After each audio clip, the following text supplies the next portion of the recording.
Welcome to today's explainer. Ever feel like German grammar is just an endless, impossible maze of tables? Well, you are definitely in the right place. Today, we're grabbing the cheat codes to unlock the whole system.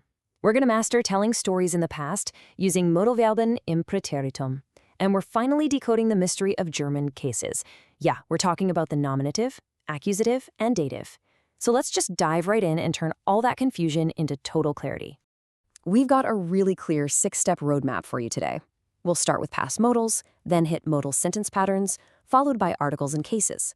After that, we're mastering the nominative, accusative, and dative, unlocking the super pattern of ein, kein, mein, and wrapping up with some quick grammar shortcuts. And hey, don't worry, we are absolutely not just going to read dry tables to you. By the time we're done, you'll see how this all clicks into a logical, totally predictable pattern. All right, step 1, past modals. Think of this as your personal German time machine. So, Modalverben im Präteritum, these are basically the verbs we use to describe past states or obligations. They're the words that give our sentences flavor. They don't just tell us what happened, but how it happened. Was it an ability, a duty, a desire? When we throw verbs like können, müssen, or wollen into the past tense, we can suddenly tell stories about what we could, had to, or wanted to do back in the day. Like, bragging about how you could swim perfectly when you were a kid. Now, if you look at the basic conjugations, there is a beautiful pattern hiding in plain sight. Think about the forms for ich, that's I, and sie, es, he, she, it. Notice anything? They are exactly the same. Ich konnte, konnte. Ich musste, sie musste. In the preteritum, the first and third person singular always shared the exact same form.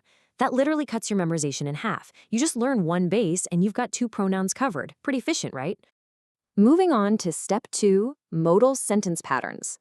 Getting the words right is awesome, but placing them correctly, that is where the magic really happens. Let's build the frame.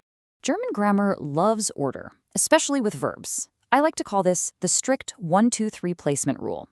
First, you have your subject. Second, your conjugated modal verb sits right in that number 2 spot. And third, and this is absolutely crucial, your main action verb gets kicked all the way to the very end of the sentence in its pure, original infinitive form. It basically brackets your sentence like a pair of bookends. This brings us to a super common mistake. A lot of people naturally try to put both verbs in the past tense. They'll say, ich musste, lernte Deutsch. Definitely don't do that. The golden rule here is that you never, ever conjugate that main verb sitting at the end of a modal sentence. The correct way is, ich musste Deutsch lernen. See? Lernen stays completely untouched at the very end. Okay, step 3, articles and cases. We're shifting gears from verbs to nouns now, because to build a great sentence, we need to know exactly who is doing what to whom.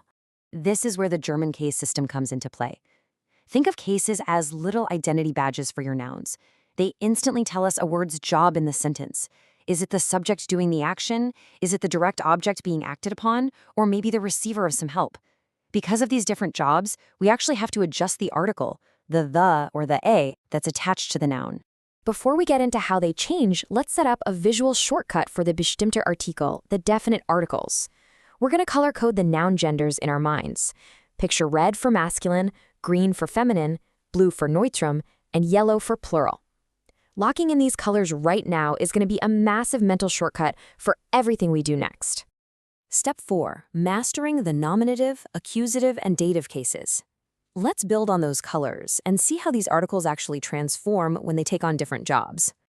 I know, seeing all this mapped out at once might make you think, oh great, another massive table. But seriously, don't panic. This lays out the definite articles across the nominative subject, accusative direct object, and dative indirect object. We aren't just going to memorize this blindly, we're going to pull out the most important changes right now so you can spot them instantly. If you take away just one thing here, focus your energy on the masculine category. Masculine nouns are basically the divas of German grammar. They change dramatically in every single case, from der as a subject to den as a direct object, all the way down to dem as an indirect object. Meanwhile, neutrum is super chill. In the dative case, it just borrows the masculine form. They both use dem. That's one less thing for you to worry about. All right, step 5. This is honestly my favorite part of this whole explainer. It's time for the super pattern. Ein, kein, mein. You can officially stop stressing about memorizing endless separate tables because I'm giving you the master key. Here is the massive aha moment of the day. The golden rule is that possessive articles, like mein for my, and negation articles, like kein for none, follow the exact same ending pattern as the indefinite article, the unbestimmte Artikel. Words like ein. What that means is, if you know how to say a, you automatically know how to say none and my. The pattern just copies and pastes itself. Let's see this in action with an anchor word like men, a masculine noun. Look at how those final letters stack up perfectly. In the accusative, den rhymes right down the line with einen, keinen, and meinen. In the dative, dem matches einem, keinem, and meinem.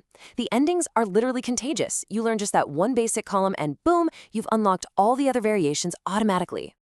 And finally, step 6, German grammar shortcuts. You've got the logic down perfectly, so let's wrap up by giving you some rapid-fire tricks to spot these cases in the wild.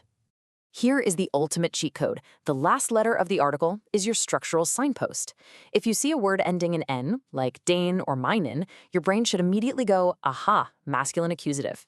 If you spot an M ending, like dem or einem, that is a dead giveaway for dative, either masculine or neutrum. These endings aren't random. They act as the secret structural code of the entire sentence. And just like that, you have officially cracked the code. You've got past models down, you know exactly where to put your verbs, and you can navigate German cases totally fearlessly using the super pattern. So here's the real challenge. Now that you have these cheat codes, what past story are you going to write in German today? Get out there, start building those sentences, and keep practicing. Thanks for joining me on this deep dive, and I'll catch you next time.